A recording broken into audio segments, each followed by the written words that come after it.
मतई धोबी जैसे ही सवेरे उठा तो उसने अपनी गधी को परेशान होते हुए देखा। वो चिंता में पड़ गया। उसकी समझ में कुछ नहीं आ रहा था। रात को तो गधी भली चंगी थी, अब क्या हो गया? ये प्रश्न उसके दिमाग में उभर आया।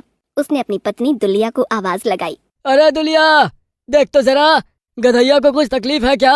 अरे इतना भी नहीं समझते, बच्चा देने वाली है, ऐसे में तकलीफ तो होती ही है। तुम अपना काम देखो, मैं इसे देखती हूँ।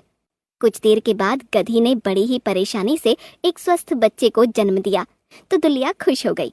लेकिन ये क्या, उसकी खुशी थोड़ी देर के बाद ही दुख में बदल गई। गधी बेचारी नीचे गिर पड़ी और देखते ही देखते तड़पने लगी। कुछ देर के बाद उसने आंखें बंद कर लीं और उसके प्राण निकल गए। दुलिया की आंखों में भी आंसू आ गए। इंसान हो या पशु, लगाव तो हो ही जाता है। मतई भी बहुत दुखी हो गया। उसकी प्यारी गधी सदा के लिए उसे छोड़कर चली गई। जब तक जिंदा थी उसने मतई का बहुत साथ दिया। हाय दया, किसकी नजर लग गई, बच्चे को देखते ही स्वर्ग से धार गई। ये बच्चा तो उसका दूध भी नहीं पी पाया। क्या बच्चे पर तरस खा रही हो? ये तो पैदा होते ही माँ को खा गया। ऐसे बच्चे बड़े मनहूस होते हैं, इसे अब अपने साथ मत रखना। ऐसा मत कहो बहन, इस मासूम का क्या कसूर? जीवन मृत्यु तो ऊपर वाले के हाथ में है।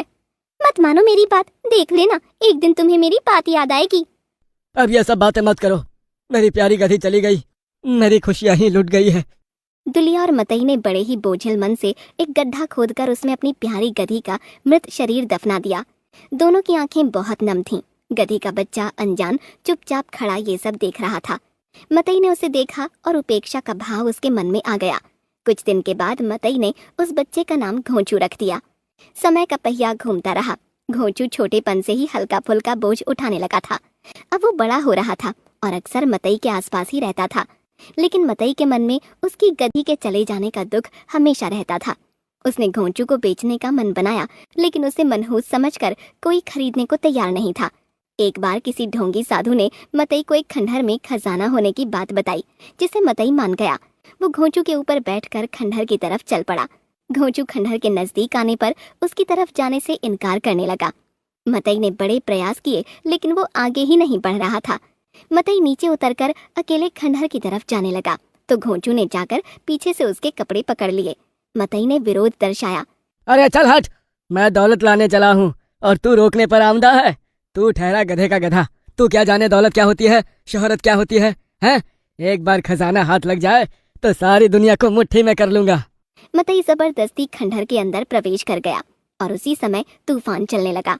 बहुत तेज हवाएं शोर मचाने लगीं। अचानक खंडहर टूट कर गिरने लगा। देखते ही देखते खंडहर की सारी दीवारें और छत टूटकर नीचे आ गई। मतई बेचारा अंदर ही रह गया। घोंचू ये दृश्य देखकर परेशान हो गया। उसका हाल बहुत बुरा था। उसकी आंखों से आंसू बहने लगे। उसे इस अनहोनी का अंदाजा तो पहले ही हो गया था, इसीलिए वो अपने मालिक को रोक रहा था। लेकिन जो होने को मंजूर रहता है वही होता है। घोंचू वहीं ढहे हुए खंडहर के पास बिना खाए पिए पड़ा रहा। उसे अकेला देखकर लोग समझ नहीं पाते थे और देखकर आगे बढ़ जाते थे। दुलिया भी मतई की तलाश में ढूंढते ढूंढते वहां पहुंच गई। घोंचू उसे मिल गया, लेकिन मतई कहीं दिखाई नहीं पड़ा।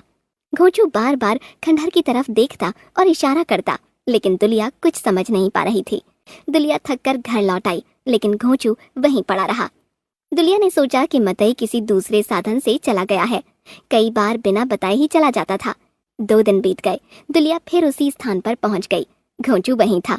लोग इकट्ठा हो गए, अपना अपना अंदाजा लगाने लगे। दुलिया घोंचू को घर ले जाना चाहती थी, लेकिन वो हटने को तैयार नहीं था। उसका इशारा एक बुजुर्ग समझ गए। ये गधा इस खंडहर की तरफ इशारा कर रहा है। इस खंडहर के मलबे के अंदर कोई ना कोई राज है, हमें इसकी खोज करनी चाहिए। सभी लोग मदद में लग गए और खंडहर का मलबा हटाया जाने लगा। मलबे को हटाया गया तो वहाँ एक आदमी का शरीर मिला। वो मतई ही था। उसे बाहर निकाला गया। उसे देखकर दुलिया रोने लगी। बेचारे की किस्मत खराब थी, खंडहर के नीचे दबकर जान गंवा दी। आखिर अंदर जाने की क्या आवश्यकता थी?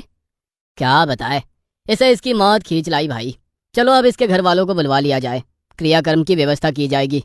इतने में घोंचू आगे बढ़ा और उसने अपना मुंह अपने मालिक के कपड़े से लगाया तो चमत्कार हो गया। मतई की सांस चलने लगी। दुलिया की गीली आंखों में चमक आ गई। उठो जी, आंखें खोलो, अब खतरा टल गया है। मतई ने अपनी आंखें खोली तो सभी के चेहरे खिल उठे। घोंचू के चेहरे पर भी बड़ी सी खुशी छा गई। मतई को उठाया गया। मुझे किसने बचाया? अपने प्यारे घोंचू ने बचाया। मतई ने उठकर अपना सारा प्यार घोंचू के ऊपर समर्पित कर दिया। एक गधे की वफादारी देखकर लोग वाह वाह करने लगे।